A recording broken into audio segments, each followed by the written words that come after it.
Mirëmëngjesi gjithëve, kolegët që janë këtu me mua sot dhe gjithë pjesëmarrësit në këtë sesion udhëzues. Sikur se kemi njoftuar më herët, ky është sesioni i dytë informues udhëzues për sa i përket thirrjes së tretë në Fondin Rajonal të Sfidave. Ajo që normalisht do përpiqemi që të diskutojmë sot për fillon një pasqyrë më të qartë mbi aktivitetet të cilat duhet t'i kalonin në thirrjen e tretë për sa i përket procesit të aplikimit, kanë bëjnë me prezantimin e plot të formës online të aplikimit. Për ata që nuk e kanë filluar ende, do të ishte një prezantim shumë i mirë. Për ata që janë regjistruar dhe e kanë parë, ju lutem që gjatë prezantimit që do zhvillojmë të ruani pyetjet dhe t'i adresoni në fund. Dhe gjithashtu unë do përpiqem që t'i kalojmë së bashku dy-tre çështje që janë po aq të rëndësishme, për cilat ka pyetje nga disa nga pjesëmarrësit që kanë bënë me kontributin pjesëmarrës në përgatitjen e buxhetit dhe çështje tjera që lidhen me procesin e aplikimit. Është organizuar webinari sot është organizuar në dy pjesë. Në fillim kolegja Albania do prezantoj sikurse e thash formën online të aplikimit dhe më pas unë do vijoj me një prezantim të shkurtër për buxhetin dhe për kontributin pjesëmarrës. Përpara se të fillojmë me prezantimet përkatëse, unë do doja që të jap fjalën kolegës time nga suporti teknik, Aleksandrës, që të ndaj me ne disa udhëzime teknike në mënyrë që mos kemi tmeta dhe webinarit të rrjedhi natyrshëm. Please, Alexandra, if you can guide us through the technical instructions for the webinar. Thank you, Mr. Vasily. Dear attendees, welcome to the tutorial and Q&A session of the Regional Challenge Fund in Albania. To have a smooth webinar experience, please follow this guide. Simultaneous translation is available. To activate simultaneous interpretation, click on the interpretation button in the Zoom toolbar and choose Albanian or English channel. To ask questions in written form, please use Q&A option in the Zoom toolbar. To ask questions live, press the raise hand button. In case you're having technical difficulties, contact technical support in chat room. Enjoy the tutorial and Q&A session. Thank you. Thank you, Alexandra. Pa humbur shumë kohë, do doja të jap fjalën kolegës Arbine që të filloj me prezantimin për formën online të aplikimit. Arbine, please. You can start with the presentation of the online application form. Hello, everyone. Thank you, Renato. Welcome to the tutorial for Albania for our third call. And as Renato already mentioned, I'll be sharing the screen and going through the application itself so that we're having a hands-on approach and we see how it looks like also with you, and you can see how it needs to be filled in. I'll be guiding through, I hope my screen is visible. Unless you give me a shout, I continue. So we will have a go through the application form itself and to understand what needs to be filled in and how the logic of the application form works. And then the rest of the content-based questions will be addressed by Renato. So when you follow the link, when you go to the application portal, this is what you see. This is almost like your landing page. It's my landing page, a little bit different, but logic is the same. It's the application portal that you can see first, the information about the application. And when you scroll down, you will see that it consists of mainly two tabs or two sections. It's an application section and participants section. Before guiding you through each of these sections, I would like to give you a couple of heads up. First of all, the deadline for our third call for expression of interest for Regional Challenge Fund is 7th of July by midnight. And just to request you and also to endorse you. We have enough time, but also to keep in mind that we shouldn't leave the things till the last moment, having in mind that there is a chance, bad chance of having technical issues we have been experiencing with the past 2 calls, which are solvable yet. It is better to take time and to do the application beforehand and to give yourself some time for any issues that might occur. The next thing that I want to mention is that the application does save itself. You do not need to save anything in any moment. When you log in, you do it, and whatever you do, it is automatically saved. The progress is followed in here. This is my test application. I've done a little bit play around, so that's 22%. When you're done, it will be showing 100% complete. On the application, just general information is that any field that you see is marked with red asterisks, like this, is mandatory. This means that the application will not become complete and ready for submission unless you fill in all the mandatory fields. Okay, now going through the application itself. It consists of 9 pages, 9 parts, and each of it has to be filled in. As you know, the lead applicant, the VTI, is the one that is responsible for filling in the application and for submission. The ultimate responsibility is with the lead applicant, with the lead VTI. So the first page of the application portal is about eligibility criteria. As long as this is our 3rd call and we have polished the questions to the point that they are unwary and they're very definite, I will not be reading all the questions one by one because they are self-explanatory and there is no need for that, obviously, but just to give you an understanding and an overview how they look like and what we are requiring in each of the pages. So this is eligibility criteria. We want to know whether your consortia is eligible to apply the RCF fund and whether the criteria, the minimum eligibility criteria are met. Therefore, we're asking for the composition, for the operation, whether it has been in place for 2 years, training places, ethnic minorities, whether they're included or not. So the questions are quite simple and they go with a multiple choice only between yes and no. The next will be asking about the identification of the information about the Vocational Education Institute, the VTI or VTIs, depends on what you have, how many of them you have, only lead applicant 1 or 2 VTIs in your consortium. Here the things are quite simple and straightforward too. The first part is mainly asking the identification information about the contacts, telephone, representative, name, and so on. The type of the VTI, we have added a lot, we have included a lot of the drop-down menu so that I am sure that you will find the type of your VTI on this drop-down menu. Then the ownership, obviously public or private, about the VTI, registration date. Then the specialization goes with the drop-down menu as well.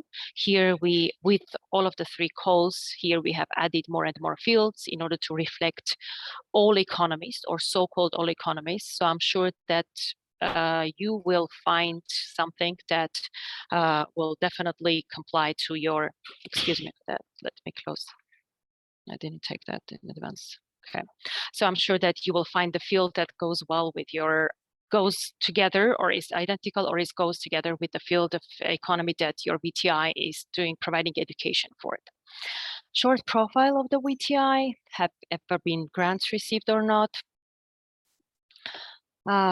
Experience that you have had probably with the enterprises in the past, any unpaid liabilities, and so on. So the same goes for the VTI too, the same questions. Here you would notice that we do not have an asterisk mark as we have for the VTY1, for example, because the VTI2 is not mandatory for the having a second VTI is not mandatory for the consortia. Therefore, if you have them, you fill in kindly. If you do not, you just omit this part. The next will be about enterprises, keeping up the same logic, asking for the identification information and asking for their short profile. Let me scroll it down to You need to mention here as many enterprises as you have in your consortium. And as you know from eligibility criteria and InfoSessions, they have to be 2 enterprises as of minimum in your consortium. Then, as I said already, very simple, going through the ID information about the enterprise, and then a little bit about their main characteristics, meaning to know what sector this enterprise is having their operation in. Legal form, their activity, number of the employees, their short profile, again about liabilities.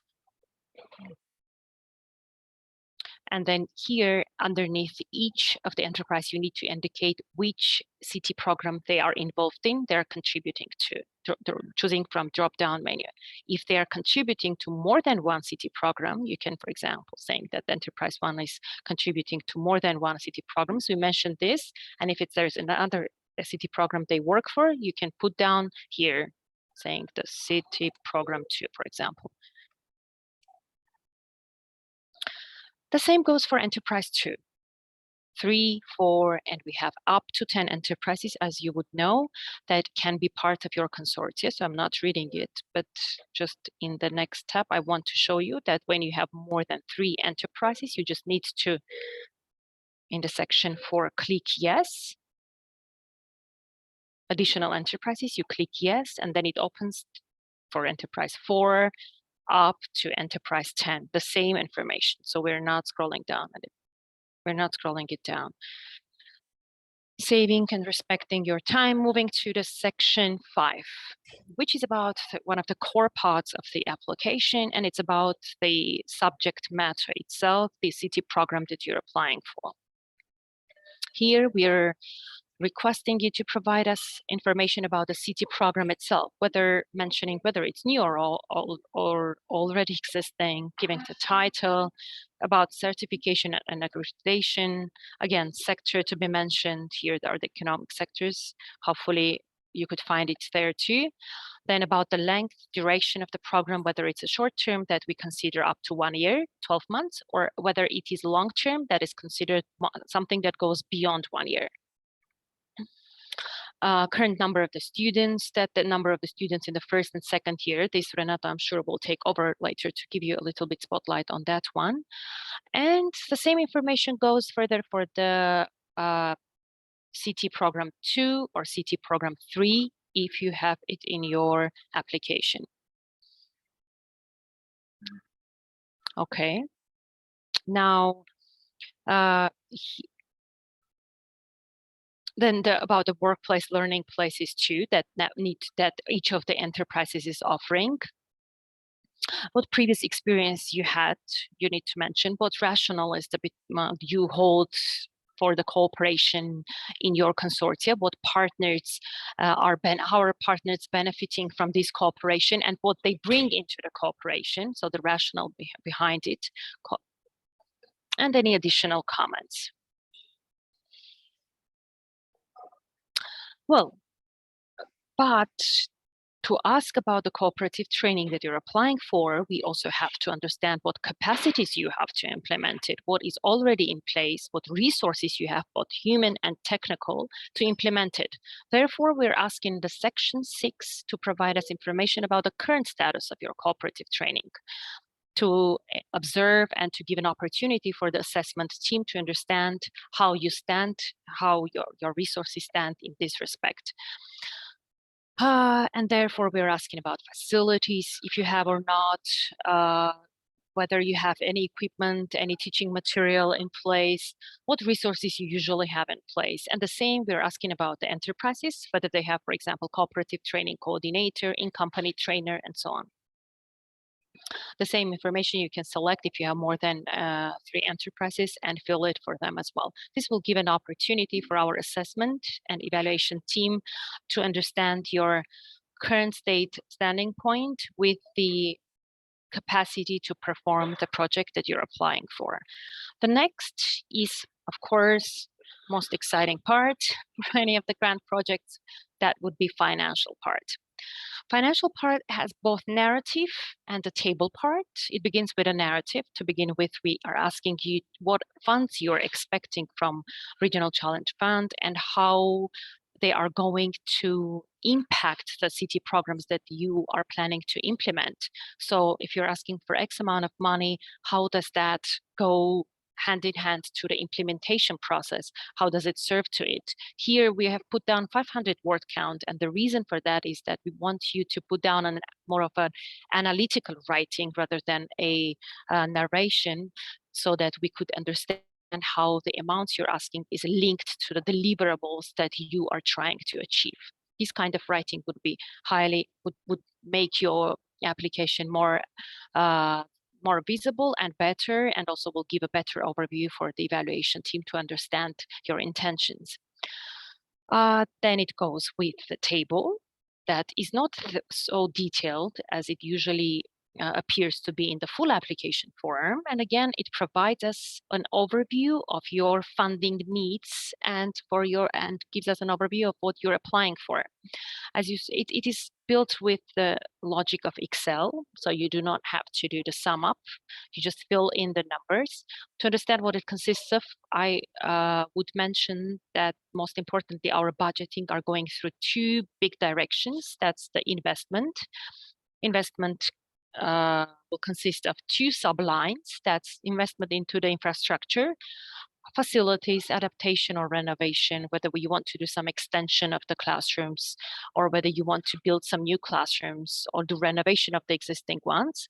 And the second one will be more about the equipment, machines, whether you want to buy something new to fit in and align with your requirements that will appear with a new city program, with the implementation of the city program, or whether you want to upgrade, maybe not to buy a new one, but to upgrade your old ones and so on. So these are the main lines under the investment. The second budgeting line is city program activities, with its sublines related to city program processes. That's the training of the teachers, for example, teaching materials, advisory services that you might need, OHS expenses, anything that you might need for your marketing and promotion, or maintenance costs whatsoever that might occur for the implementation of the city program. Now, shortly, each of the subline on the project, on the budget, has two inputs. That's the grant requested. This is the amount that you request from the Regional Challenge Fund from us. And the other one is the co-financing. The totals, as I mentioned already, in each of the subline and for each of the line will be calculated automatically. Nothing manual to be done in here.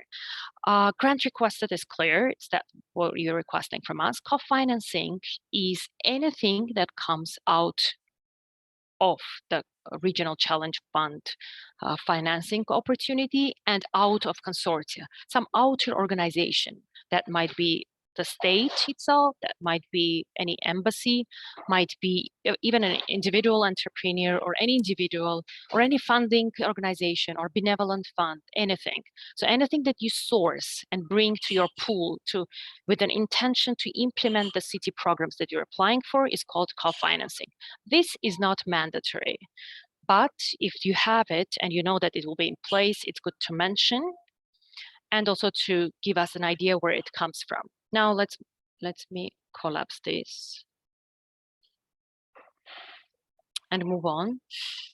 So this is the budget table. As you see, it's not very cumbersome. It's not very detailed at this stage. It's very basic, that provides a global picture of what your plans are.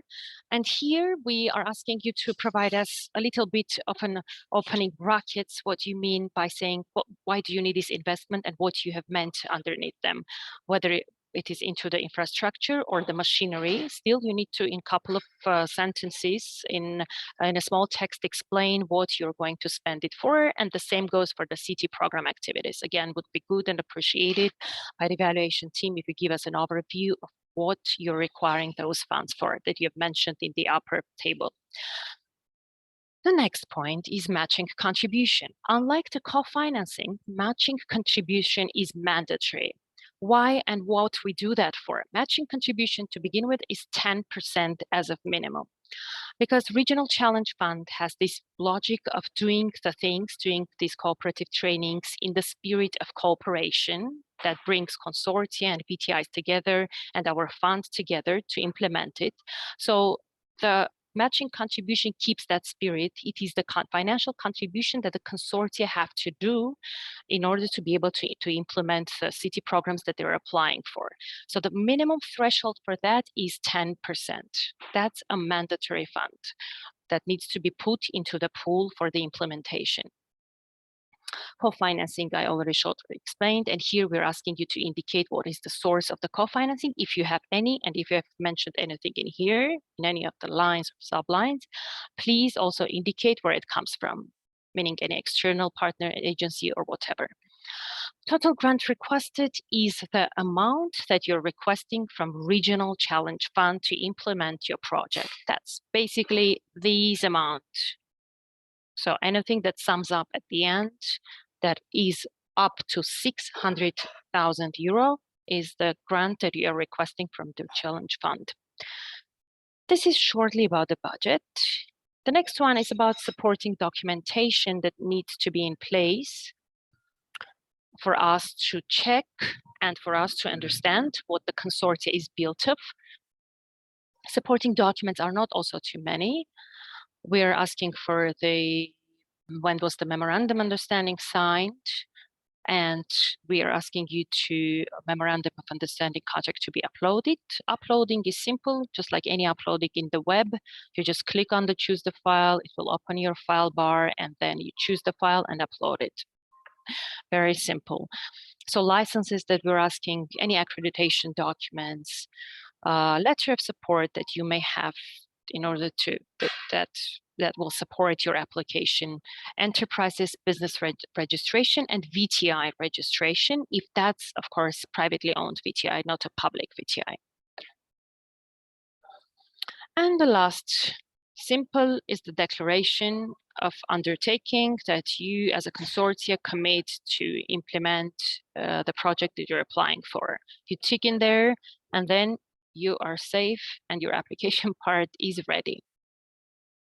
So basically this part of 9 pages is about what I just explained. And if you have done it, you'll become complete and ready to move on to the next stage. It is Participants tab.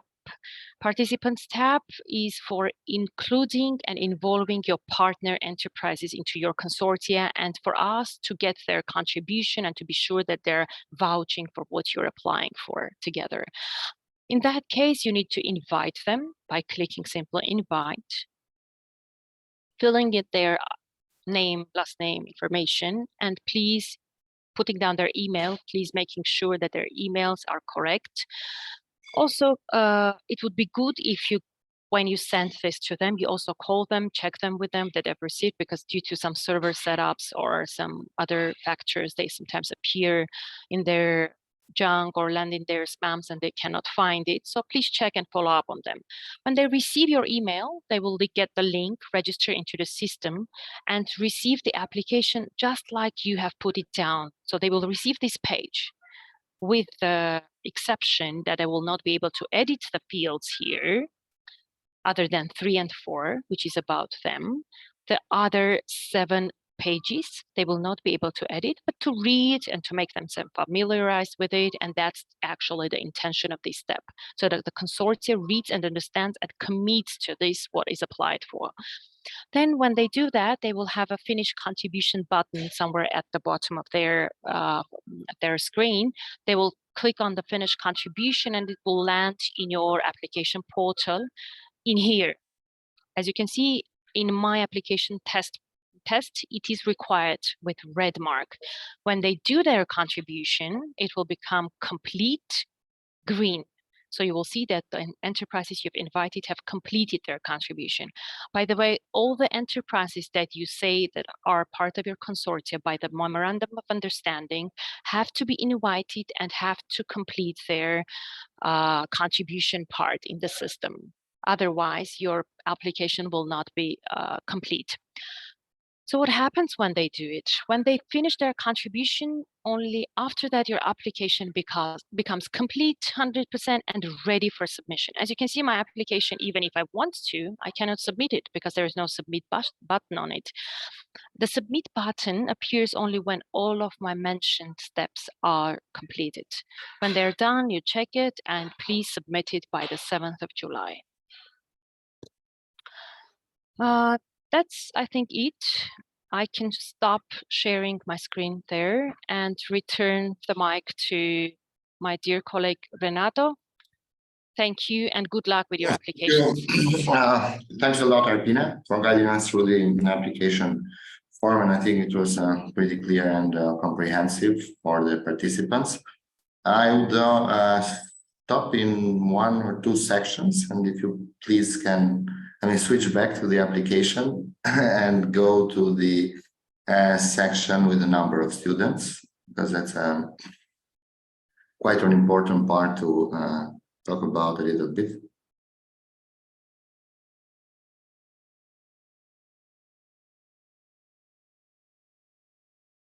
Yes, section 5.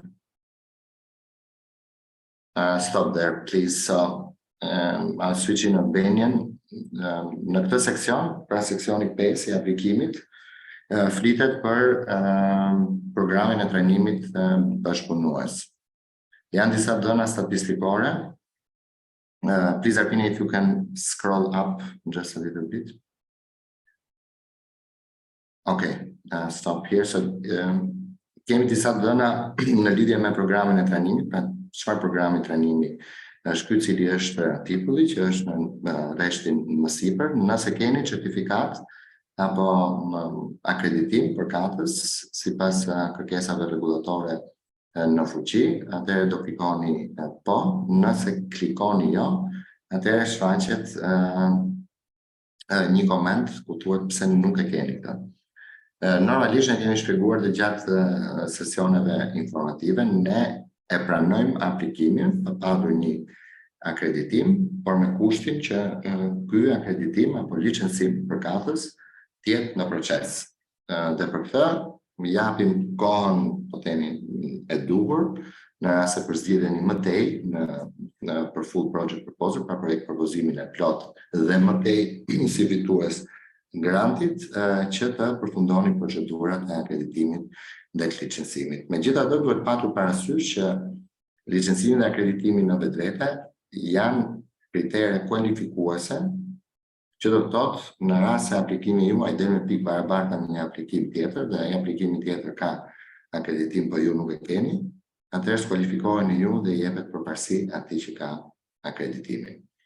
Për sa i përket sektorit, duhet treguar, pra duhet përzgjedhur aty sektori në cilin ky program trajnimi bashkëpunues, po themi, shërben apo është i përfshirë, mund të jetë hoteleri, turizëm, ICT dhe kështu me radhë, është një listë gjatë e sektorëve përkatës, dhe më poshtë flitet për tipin e programit të trajnimit për sa i përket kohëzgjatjes. Pra në ato programe trajnimi që janë më pak se sa 12 muaj, janë afaqshkurtra, ata që janë më pak dhe më shumë se sa një vit, pra më shumë se 12 muaj janë afaqgjata. Për sa i përket kohëzgjatjes, pra dhe pjesa duration, duhet specifikuar se sa është kohëzgjatja. Nëse ju keni zgjedhur më sipër short term, pra afaqshkurtër, atëherë do vendosni tek duration numrin e muajve. 1, 2 muaj, 3 muaj, 9 muaj, 6 muaj, në varësi të kohëzgjatjes së këtij trajnimi. Nëse keni zgjedhur long term, atëherë do vendosni numrin e viteve. Pra nëse është më shumë se sa një vit, nëse është një vit, atëherë 1, nëse është më shumë se sa 2 vjet, 2, 3 vjet, 3, e kështu me radhë, për ato programe që janë më shumë se 3 vjet, ka përshtypjen që nuk ka shumë tilla, ato që janë 4 vjeçare vendoset këtu numri 4. If you can please, Arpina, scroll down a little bit. Yes.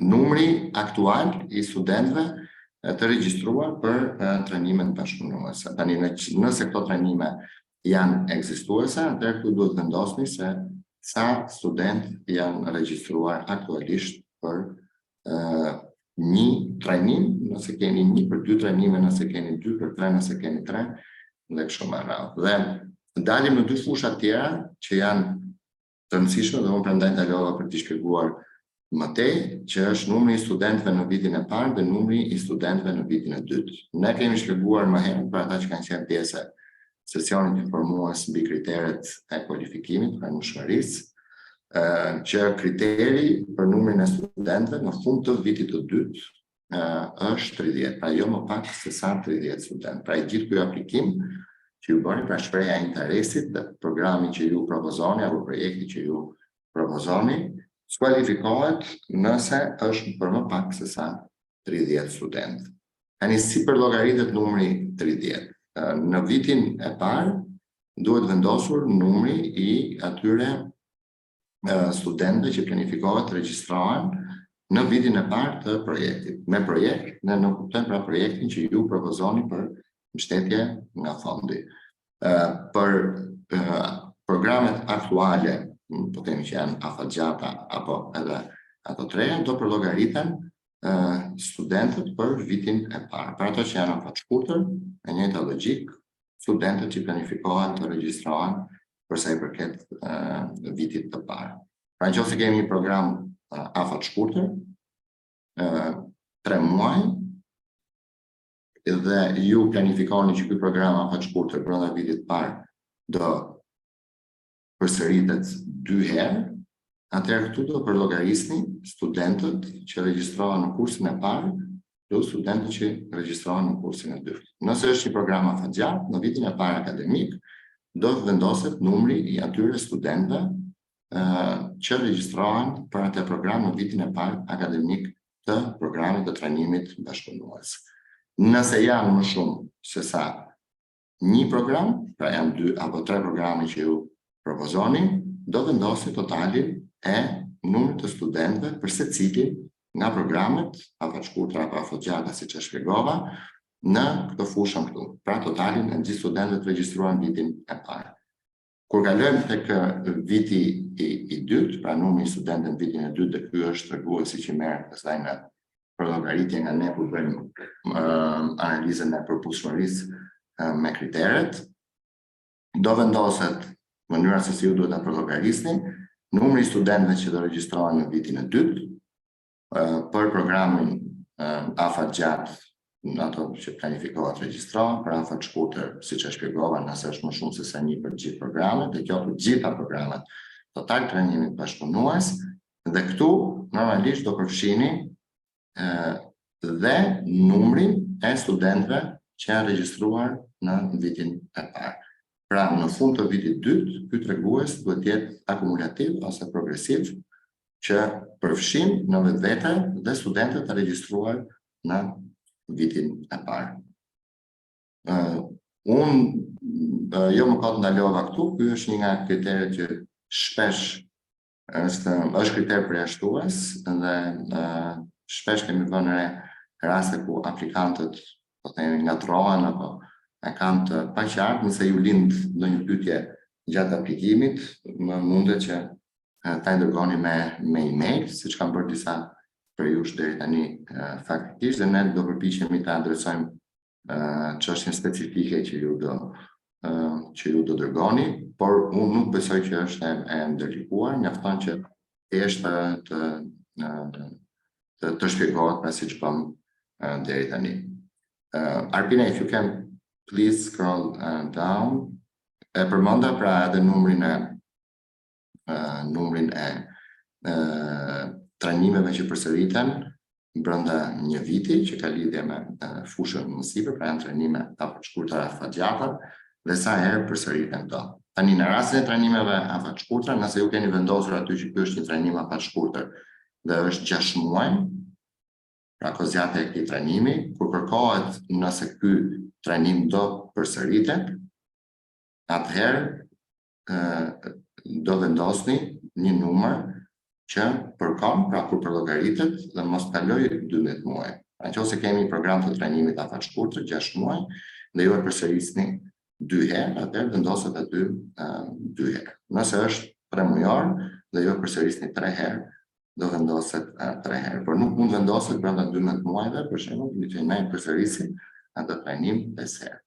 Në njëjtën logjik për programet e trajnimeve afatgjare, që janë më shumë se sa 12 muaj, ato do përsëriten gjatë programit, jo më shumë se sa nëse është një vit 3 herë, nëse është 2 vite 1 herë, nëse është 3 vite prap 1 herë. Pra, kozjatja që ju merri në konsiderat është një kozjatje të gjithë projektit prej 3 vitesh.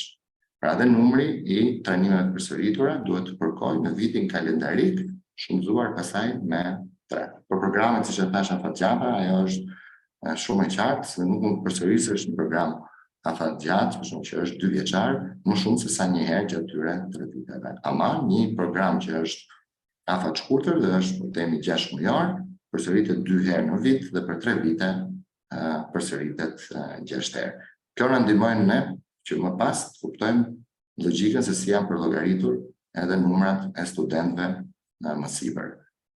Kjo që shpjegova pak me numrat e studentëve, për bërë një korrigjim të vogël, aty bëhet fjalë për numrat e studentëve për atë program të trajnimit bashkëpunues. Dhe kështu me radhë, ju keni të gjithë fushat e tjera, ndalim pasaj tek programi numër 2, tek programi numër 3, dhe kam përshtypjen që ne stopojmë tek programi numër 3 dhe nuk kam fusha tjera, por nëse ju keni një program të 4, atëherë mundet që veçmas ta sqaroni në fushën përkatëse që ne keni edhe një program tjetër, po besoj që 3 programe mjaftojnë. Një koment për mos shkuar më herë tek faqja e aplikimit që po fliste kolegja për ndërmarrjet, aty ku regjistrohen sipërmarrjet dhe thuhet se për cilin program të sipërmarrje do angazhohet në këtë partneritet, në konsorcium, do vendosni programi sipas programeve që keni përcaktuar. Pra është programi i parë, dhe këto 2 sipërmarrje marrin pjesë tek programi i parë, dhe për secilin nga sipërmarrjet do markohet apo do shënohet si tip program 1, pra programi i parë i trajnimit bashkëpunues. Nëse ata marrin pjesë më shumë se një program, atëherë do vendoset në fushën përkatëse edhe programi tjetër që mund të jetë i dyti apo i treti. Këtu mbani parasysh diçka, që edhe kjo është kriter përjashtues, pra çon në kvalifikim nëse nuk përgatitet apo nuk shpjegohet dhe plotësohet siç duhet nga ana juaj, që ne, pra kriteri themi strikt për formimin e konsorciumit është një institucion arsimor. Për ata që kanë pyetur pse i referoheni me shkollë, institucionit arsimor, është për shkëlqësi, për të thënë që institucioni që zbaton trajnime, që mund të jetë shkollë publike, mund të jetë shkollë private për trajnime profesionale, mund të jetë universitet, mund të jetë qendra e trajnimeve profesionale dhe kështu me radhë, pra institucioni arsimor. Dhe minimalisht 2 kompani. Dhe kur themi minimalisht 2 kompani, i referohemi minimalisht 2 kompani për të njëjtin, për një program të trajnimit bashkëpunues. Nëse janë më shumë se një program, pra janë 2 programe të trajnimit bashkëpunues, atëherë duhen 2 kompani për secilin nga programet, nëse këto programe janë në sektor të ndryshëm. Nëse këto programe janë në sektorin e njëjtë, atëherë minimalisht mund të pranohen 2 kompani, me kushin që ju ta shpjegoni që këto 2 kompani janë edhe për programin e parë, edhe për programin e dytë. Po kur themi minimalisht 2 kompani, dhe këtë do ta keni parasysh, është për të dalë më herët tek prezantimet që kemi bërë për fondin, objektivat, qëllimet dhe arsyen pse ekziston, është që përveç se të forcoj cilësinë e arsimit profesional, të rrisi dhe konkurrueshmërinë e sipërmarrjeve, që do të thotë minimalisht 2 kompani, po mund të jenë edhe 3, 4, 5, 6, 7 edhe kështu. Në radhë ju e kuptoni vetë mënyrën se si duhet pasaj të organizoni këto kompani sipas programeve të trajnimeve bashkëpunues. Arpina, if you can help me please and go to the learning places. I think it's at the end of exactly here. Dhe këtu kemi një seksion kur flitet për workplace learning places. Edhe ky është informacion që ne na ndihmon për të kuptuar kapacitetet e këtyre sipërmarrjeve. Supozojmë që ju keni propozuar një trajnim bashkëpunues me 50 studenta në vitin e dytë. Pra në vitin e dytë ju planifikoni që keni 50 studenta. Dhe keni 2 sipërmarrje. Pra një trajnim bashkëpunues, një institucion arsimor, një trajnim bashkëpunues, 2 sipërmarrje, 50 studenta. Në sipërmarrjen e parë, ne kërkojmë që të përcaktoni se sa vende trajnimi për mësimi praktik ka këto sipërmarrje. Por më herët, kur ju keni folur për sipërmarrje në seksionin përkatës, keni përcaktuar edhe numrin e stafit. Dhe logjika këtu është që nëse ju keni 50 student, apo planifikoni, trajnoni 50 student, këto 50 student duhet shkojnë në një moment për mësimi praktik në sipërmarrje. Atëherë, numri i vendeve të trajnimit në sipërmarrjen 1 dhe sipërmarrjen 2 të kombinuara së bashku, sepse varet se çfarë po themi kapaciteti dhe masia kanë këto sipërmarrje, nuk duhet të jetë me logjik më i vogël se sa 50, ose mund të jetë nëse janë trajnime afër të shkurtra dhe ju i ndani studentët në kohorta. Pra, më mbarojnë, po themi 10 të parë, pastaj shkojnë 10 të dytët dhe kështu me radhë. Por nuk mund të jenë 2 sipërmarrje që kanë gjithsej të dyja bashkë 10 punonjës për të përballuar po themi trajnimin praktik për 50 studentë vitin e dytë. Pra, bani parasysh numrin e studentëve, numrin e stafit në këtë sipërmarrje, pra masia e sipërmarrjeve dhe numrin e vendeve të trajnimit apo të mësimit praktik në sipërmarrje, dhe gjitha ato duhet lidhen me një po themi logjik konsistence. Pra mos ketë boshliqe në përcaktimin e qoftë numrit të studentëve, qoftë numrit të vendeve të mësimit në sipërmarrje. Okay, Arpina, thanks. I will continue. Actually, I think that the rest of the application form is pretty clear, so there's no need to have that anymore on the screen.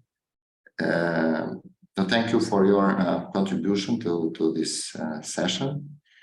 Ndërkohë, në hyrje të këtij webinari sot, unë përmenda që do ndalojmë tek pjesa e përgatitjes së buxhetit dhe kontributit pjesëmarrës, dhe unë do doja që ta filloj me kontributin pjesëmarrës. Në parantezë, përpara se ta shfaq dokumentin që ju e keni normalisht e gjeni në web faqe, në faqen e webit, dhe që është dokumenti për llogaritjen e kontributit pjesëmarrës, të bëj një dallim konceptual, sepse shumica normalisht e kemi nga eksperjenca ngatrohet. Kontributi pjesëmarrës ndryshon nga bashkëfinancimi. Kontributi pjesëmarrës në vetvete është një kriter, e shpjegoj shkurtimisht edhe Arpine, është një kriter, ne kërkojmë që për të gjithë ata që aplikojnë të kenë një kontribut pjesëmarrës prej 10% në shumën që kërkojnë. Pra nëse kërkohet 300.000 euro, kontributi pjesëmarrës të jetë 30.000 euro. Dhe për ta lehtësuar këtë përgatitje të kontributit pjesëmarrës, ne kemi përcaktuar 2 mënyra se si mund të jetë ky kontribut pjesëmarrës. E para është kontributi pjesëmarrës financiar, dhe e dyta kontributi pjesëmarrës in kind apo në natyrë, të cilat unë do t'i shpjegoj.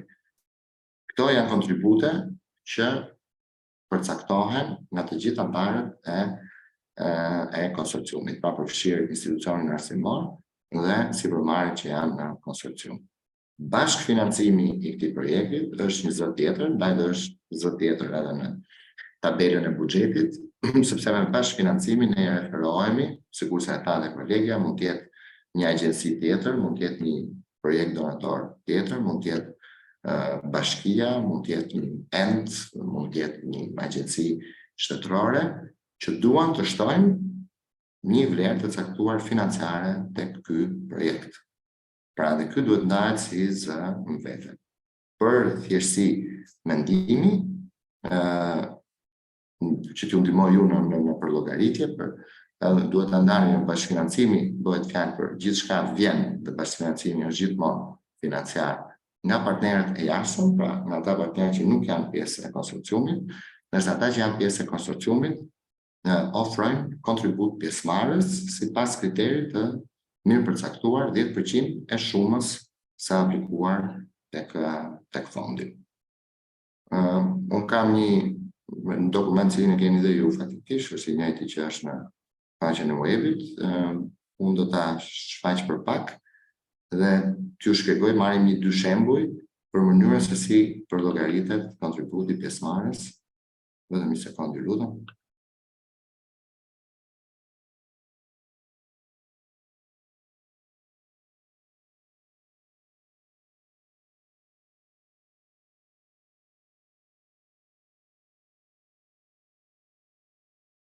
Ky është udhëzimi përsa i përket përllogaritjes së kontributit pjesëmarrës. Ne kemi shpjeguar dhe më herët në sesionin informues. E gjeni edhe në udhëzimet përkatëse, po edhe në prezantimin që keni marrë për ata që kanë marrë pjesë në sesionin informues. Kostot e pranueshme për kontributin pjesëmarrës ndahen në kategori të caktuara. Kategoria e parë janë kostot ne quajmë kostot e hapësirës që përdoret, apo dhe ambienteve, të cilat institucioni arsimor i ka, pra si kosto, dhe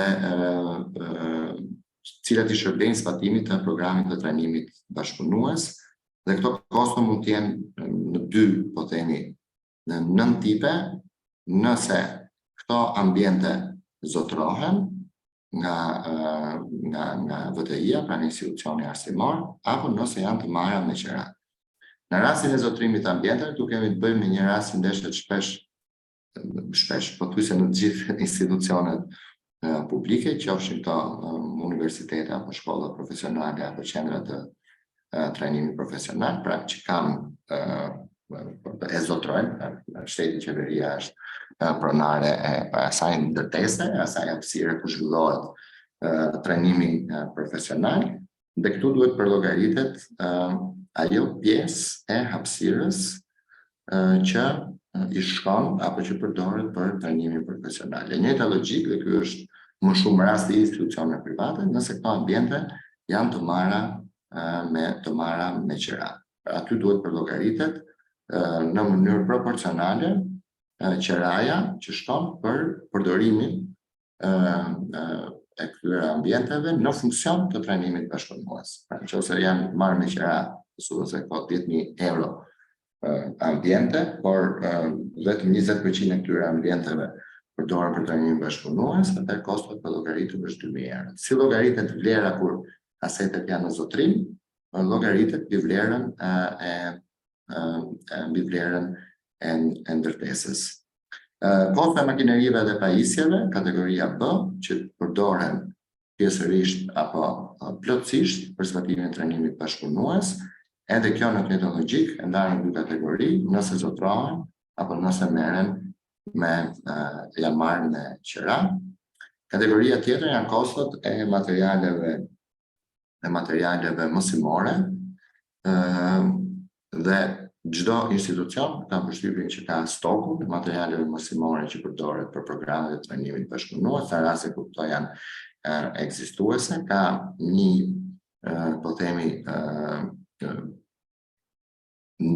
sasi shpenzimesh, po e themi kështu, apo asetesh që shkojnë për asetet apo pajisjet e health and safety, pra shëndetit dhe sigurisë në punë dhe të tyre pajisjeve që përdoren për higjienën, dhe pajisje që janë në përdorim nga konsorciumi, pajisje tjera që janë përdorim nga konsorciumi dhe që kontribojnë për të përmbushur kërkesat e shëndetit dhe sigurisë, punë që këto mund të jenë edhe të ndërmarrjeve. Dhe këtu e njëjta logjikë si më sipër për llogaritet përqindja e kostove të cilat lidhen direkt me trajnimin bashkëpunues. Zë tjetër shumë i rëndësishëm janë kostot që lidhen me trajnimin e mësuesve dhe të trajnerëve në kompani, në qoftë se ju marrim rastin hipotetik që është një aplikim ku përkon pjesërisht suport për trajnimin nga ne, trajnimi është i masë mbështetëse, për pjesën tjetër do të mbuloj me resurset e veta njerëzore dhe financiare, ato resurset e veta njerëzore që përkthehen në kosto, mund të përllogariten si kontribut pjesëmarrës. Kategoria tjetër ka të bëjë me pagat e mësuesve dhe pagat e instruktorëve që janë në sipërmarrje. Ne kemi qartësuar që çdo shpenzim operativ ose më saktë asnjë shpenzim operativ nuk suportohet me financim nga fondi. Pra, pagat janë një zë që mbahet nga institucioni arsimor dhe nga sipërmarrjet. Por, këta mësues që paguhen nga sipërmarrjet dhe ata instruktorë që paguhen nga këta mësues që paguhen nga institucioni arsimor dhe instruktorët që paguhen nga sipërmarrjet, këto kosto mundet shumë mirë që të përllogariten si kontribut pjesëmarrës, prapë në të njëjtën logjik, koha e këtyre mësuesve që shpenzohet për zbatimin e këtij trajnimi, që mund të jetë në një përqindje të vogël apo të madhe të konsiderueshme, ndaj kohës në total që ky mësues shpenzon gjatë vitit për angazhimin e tij në institucionin arsimor. Dy të fundit janë kategoritë e kostove për dieta dhe shpenzimet tjera që lidhen me transportin, po edhe me siguracionin e aksidentet në punë. Këto janë kosto operative, të cilat ne nuk i financojmë, nëse ju kërkoni për financim, po themi dieta, munditje, transport apo shpenzime tjera këto nuk financohen, por ato kosto që lidhen me këto zëra dhe cilat ju i paguani, pra i keni në buxhetin tuaj pas hyrjen e ardhurë shpenzimeve, mundet që të përllogariten si kontribut pjesëmarrës, dhe në fund kemi kategorinë e kostove për sa i përket mirëmbajtjes dhe utiliteteve. Utilitetet janë një zë në shpenzime operative që ju e keni, pra çdo institucion, qoftë publik apo privat, e ka. Ne nuk e financojmë, ne nuk mbështesim pagesa për drita, ujë, telefon e kështu me radhë, por këto pagesa ndodhin dhe ju mundet i përllogarisni shumë mirë si kontribut pjesëmarrës, dhe e njëjta gjë shkon me në të njëjtën logjik përdoret edhe për mirëmbajtjen, por mirëmbajtja ka një veçori që mirëmbajtja si zë, edhe pse është shpenzim operativ, dhe është vetëm një zë faktikisht së bashku me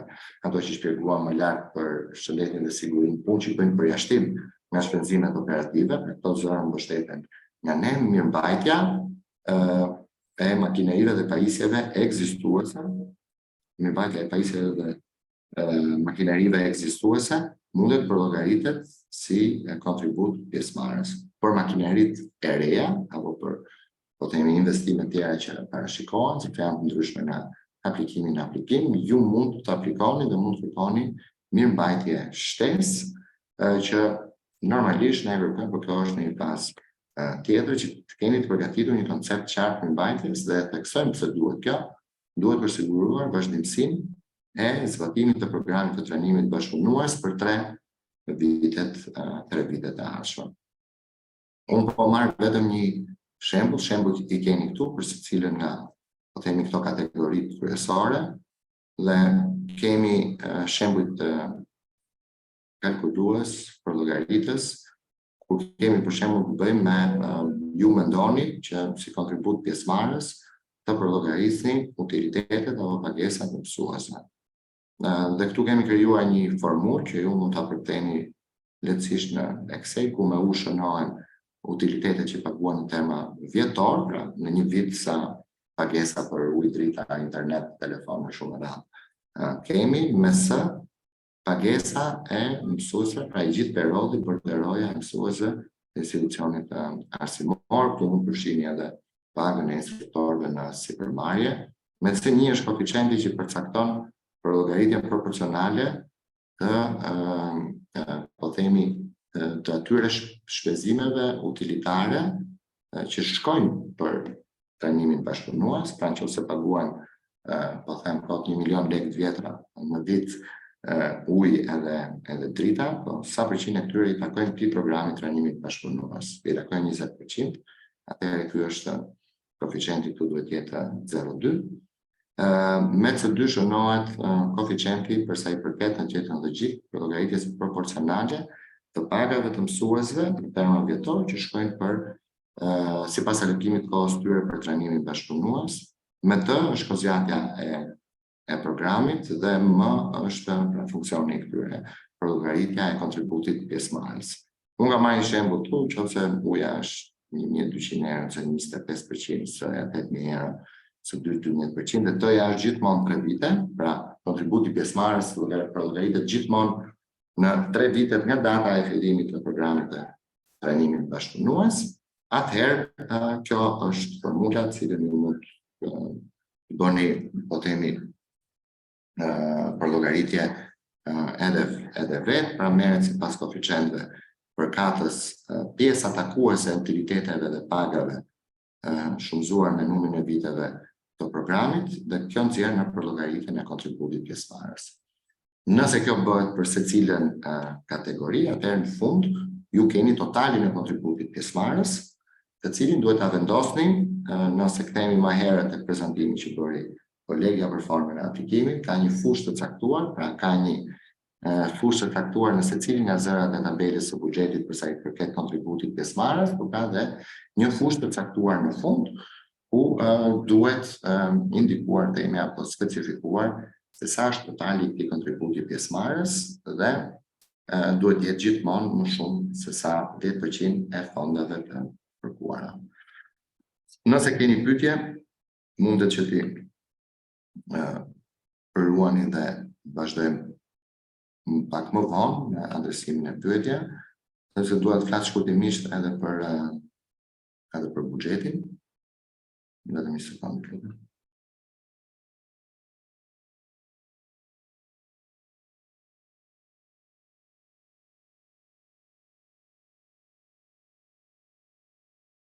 Ju keni një nuk e di duhet që pa respondoj pa.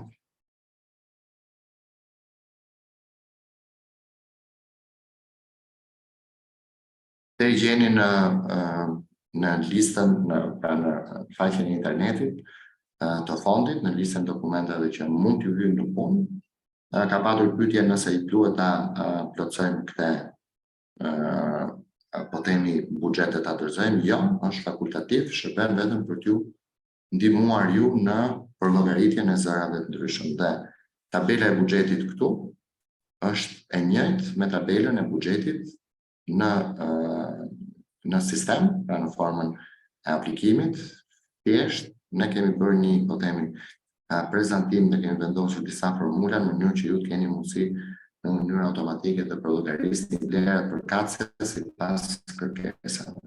Për shembull, tek pjesa e investimeve, në lidhje me nëse parashikoni rinovime për shtatje apo dhe ndërtim nga fillimi, përcaktohet shuma që kërkoni si grant dhe këtu në krah shuma e kontributit pjesëmarrës. Pra shuma e kontributit pjesëmarrës sipas logjikës që përdoret në përllogaritjen e kontributit pjesëmarrës, nëse ka kofinancim për këtë pjesë, okay, nëse jo, atëherë këtë shifër këtu është 0 dhe në mënyrë automatike përllogaritet totale. E njëjta gjë me blerjen e makinerive dhe të pajisjeve. Pra ju parashikoni një shumë të caktuar, do blejmë kaq makineri dhe pajisje që kushtojnë kaq dhe ju do keni bërë një po themi kërkim tregu për të përcaktuar vlerat edhe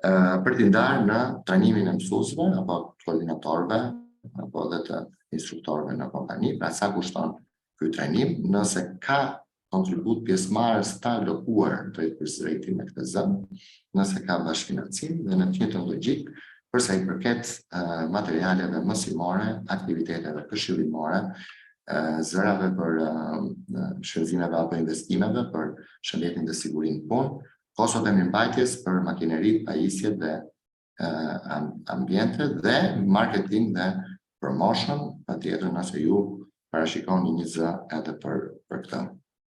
Përsa i përket kostove operative në tërësi, këtu kemi ndarë në dy zëra dhe pastaj vijojmë poshtë në një nëntzë tjetër. Transporti po ta shikoni këtu, kjo është fushë e bllokuar, sepse nuk financohet dhe ju nuk kërkoni financim për transportin, por ama ju mund të jepni kontribut pjesëmarrës përsa i përket zërit të transportit, përsa i përket sigurimit nga aksidente punë dhe mirëmbajtjes, dhe dietave që jepen për studentët apo pagesave ndryshme, një logjik për utilities. Pra, këto zëra këtu nuk janë eligible, nuk janë pranueshëm për financim, por ama mund të llogariten si kontribut pjesëmarrës dhe një logjik shkon edhe për shpërblimin e mësuesve dhe in company trainers, që ne këtu nuk kemi vendosur mësues, por shkon në logjikën si shpjeguam në kontributin pjesëmarrës, janë zëra që nuk financohen nga ne, por që mund të llogariten si kontribut pjesëmarrës. Dhe në fund kemi një mini tabel këtu, ku janë zërat kryesor, të cilët marrin në mënyrë automatike të gjithë rezultatet që kanë dalë nga tabela më sipër dhe ju ndihmojnë juve që kuptoni gjithmonë këtë treguesin këtu, nëse jeni në nivelin 10% apo jo.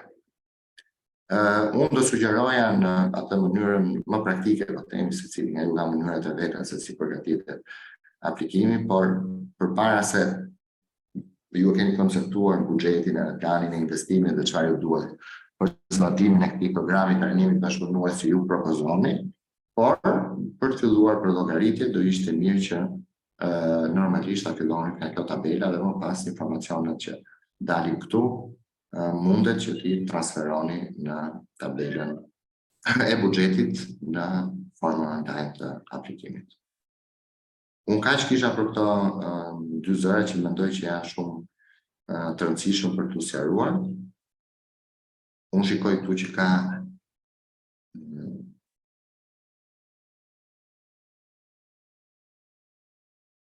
janë dy pjesëmarrës që kanë ngritur dorën.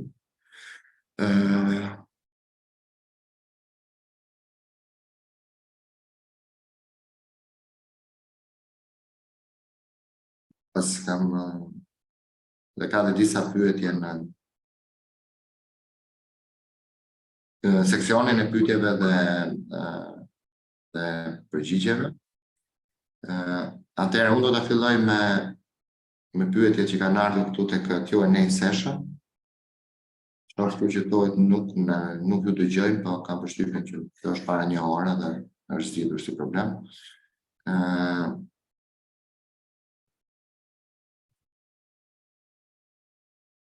Ka një pyetje këtu në anglisht thuhet si mundet të shtojmë një kontakt të ri dhe pastaj ta markojmë atë si një lead applicant. Unë kam përshtypjen që kjo është një çështje që normalisht duhet zgjidhet që në fillim, kur bëni aplikimin, që nuk mund të shtohet më vonë një kontakt dhe ai të markohet. Ka vetëm një fushë ku është e përcaktuar për lead applicant. Nëse ju keni vendosur një emër gabim, aty kam përshtypjen që përpara se ta dorëzoni mundet që ta ndryshoni këtë emër, po jo për të shtuar dikë tjetër. Aplikimin duhet ta plotësoj lead applikanti dhe të vendosë partnerët, apo mund ta plotësoj edhe njëri nga partnerët dhe të vendosë cili do jetë partneri tjetër dhe lead applicant. Logjika e lead applicant është që iniciativën mund të marrë patjetër një nga partnerët e sipërmarrjes, por roli udhëheqës i të gjithë këtij projekti duhet filluar nga aplikimi dhe deri tek zbatimi, qëndron në institucionin arsimor. Dhe institucioni arsimor normalisht duhet të jetë lead applicant në këtë aplikim. Se si vendoset ky me votime apo me përzgjedhje apo me emërime brenda partnerëve të konsorciumit, është vendimarrje e partnerëve të konsorciumit. Dhe një pyetje tjetër nga një pjesëmarrës anonim, ku thotë që mund të aplikojmë për të themeluar një program të ri bachelor. Programi bachelor në koncept, nga vetë fjala, nuk ka tipare të një programi profesional, mund të ketë këto, mund quhet i pranueshëm, kur ai ndërthur një, si thosh, ka një ndërthurje të parashikuar në kurrikulum dhe në plan programin përkatës të trajnimit teorik me trajnimin praktik. A mundet ju që të aplikoni me një program të ri që planifikoni të zbatoni në të ardhmen, nëse i përmbush këto kritere, po patjetër, por gjatë ecurisë duhet që keni siguruar licencimin, po themi certifikimin apo akreditimin e këtij programi sipas kornizës rregullatore në fuqi. Koha që ka filluar aktiviteti mjafton të vendosim kopjet njëjti që ka dhe datë relativisht koha kur ka filluar, pyet krenar Xhamali. Koha që ka filluar aktiviteti ka një datë në themelimin e aktivitetit, në dokumentin që merret nga QKB-ja, nga NIPT-i, dhe të njëjtën datë do ta vendosin në fushën përkatëse më poshtë ku thuhet kur ka filluar ky aktivitet. Pyetja tjetër, buxheti për short term dhe long term është i njëjtë, 150.000 deri në 600.000, a ka ndryshim? Nuk ka asnjë ndryshim, është i njëjtë.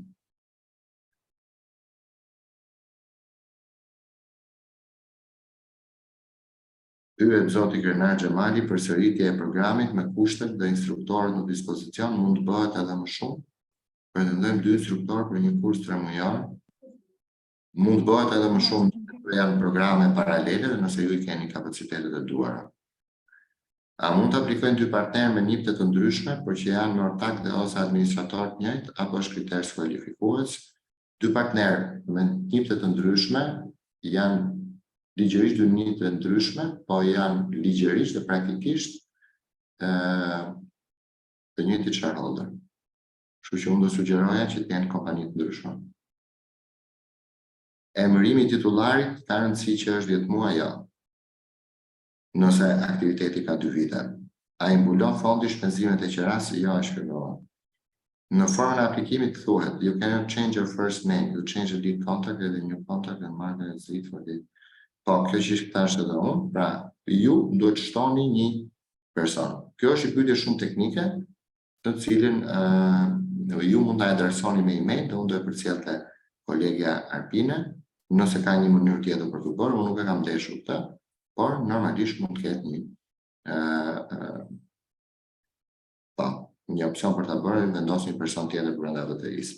Atë që thashë në fillim, se nuk isha lexuar te pjesën e fundit, mjafton që vendosni personin që ju mendoni, pra hiqni parin dhe vendosni dytin. Zamira Luizi pyet një sqarim të njëherë për pagesën e stafit akademik. Parashikohen pagesat vetëm nga kontributi pjesëmarrës? Po, nuk financojnë paga, nuk financohen shpenzime operative, nuk financohen shpenzimet mirëmbajtje, shpenzime vjetore të utiliteteve, por të gjitha këto mund të llogariten si kontribut pjesëmarrës. Shkolla jone mesme profesionale nuk ka certifikat akreditimi dhe as nuk është në proces. A mund të aplikojmë me licencë e jemi shkollë shtetërore? Ju mund të aplikoni me licencë e jemi shkollë shtetërore, do merrni një letër mbështetje, AKPA, nëse jemi shkollë profesionale dhe normalisht AKPA di më mirë se si është ky proces dhe na si të certifikojnë ato nëpërmjet letrës së mbështetjes. Është obligatore që institucioni i arsimit lartë apo profesional të jetë partner me 2 kompani të tjera? Po. Është kriter i detyrueshëm.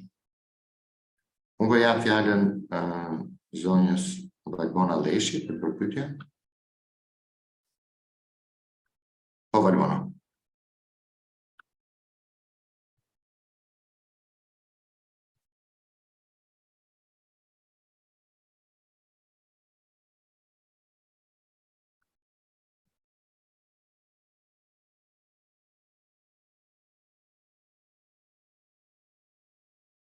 Valbona, ju vazhdon fjala për të bërë një pyetje, meqense se kishit ngritur dorën, nëse keni mund të bëni unmute dhe të bëni pyetjen.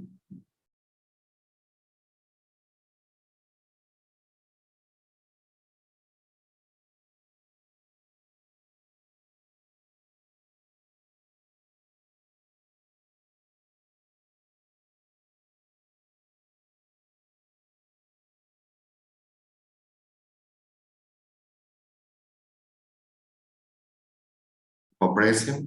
Okej, atëherë nuk e dëgjoj. Loren Roço ose Roço, nuk e di si është. Më po Loren.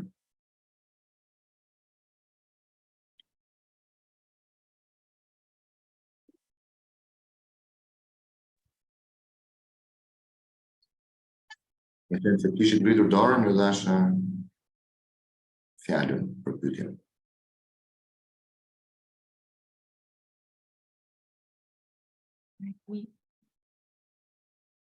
Po? Nuk ju dëgjoj.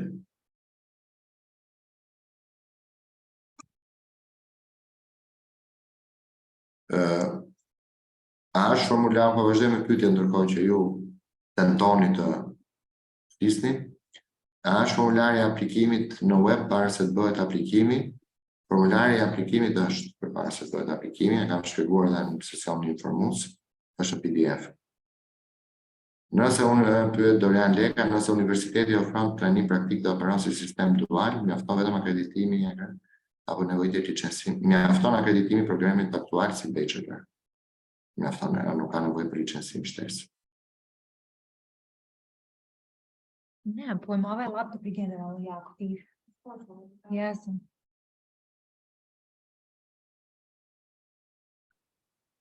Atëherë Loreni ka për pyetjen këtu, ne planifikojmë të marrim trajner të huaj.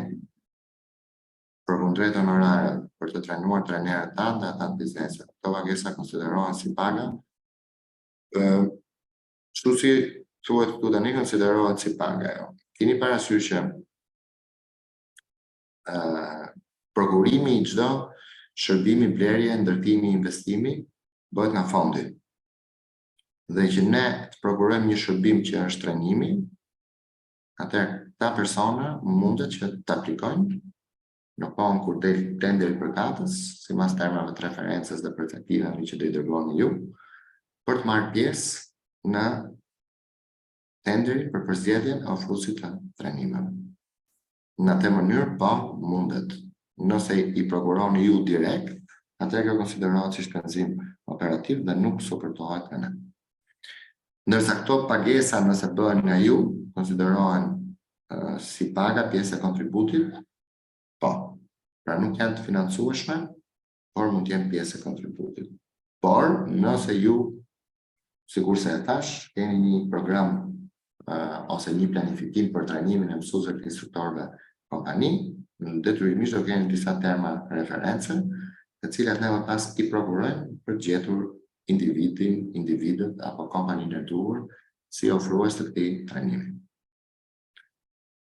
Lutem Dorian, Dorian pyeti për programin bachelor, jo nuk është e nevojshme, mjafton akreditimi siç është.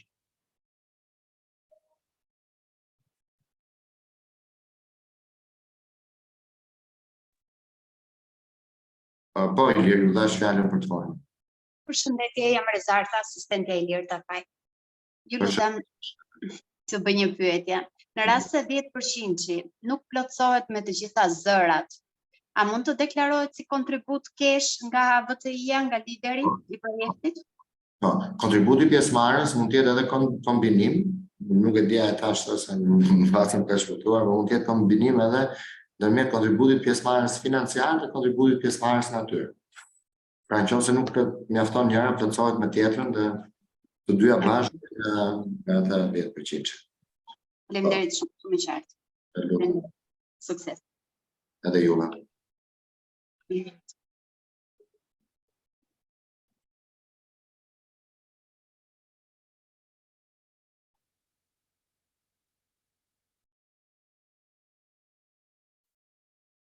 Kemi një pyetje ku thuhet që kompania ka mbi 10 vite në treg, ka në objekt ofrimin e trajnimeve, emrin tregtar ka Academy. Dhe në korrik mbush 2 vjet.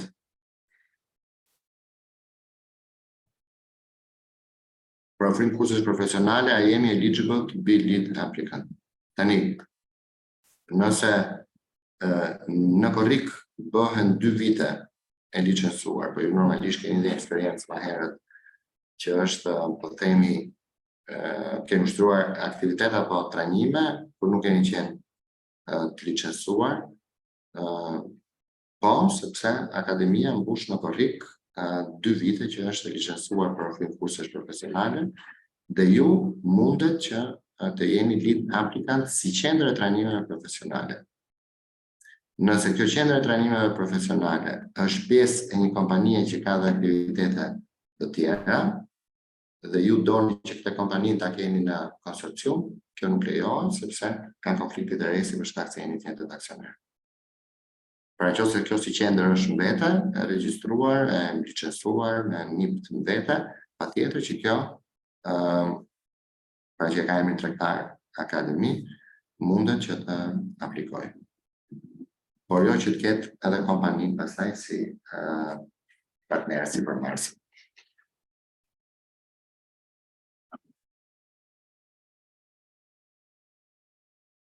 Qëllimi i projektit është implementohen vetëm kurse profesionale të fushave të ndryshme apo dhe programi studimi 2 vjeçare.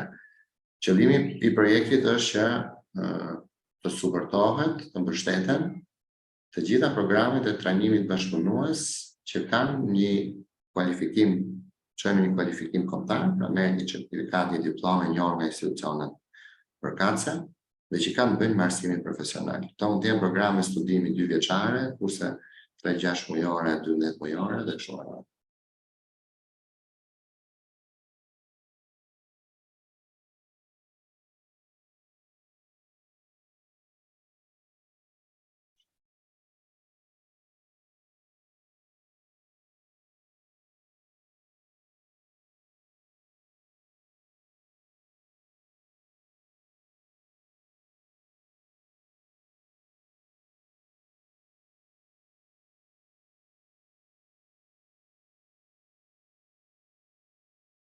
Kemi pyetje të tjera?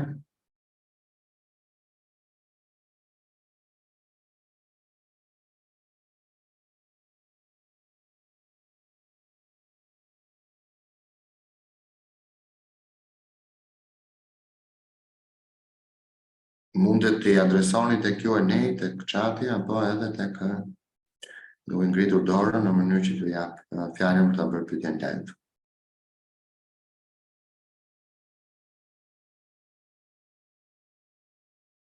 Në këto kurse duhen minimumi 30 student regjistruar, po. E shpjeguar. Kerna Gjevani po pyet prap emërimi i titullarit, a ka rëndësi që është 10 muaj, dhe unë përgjigja tash nuk ka rëndësi emërimi i titullarit, rëndësi ka që institucioni të operoj prej 2 vitesh.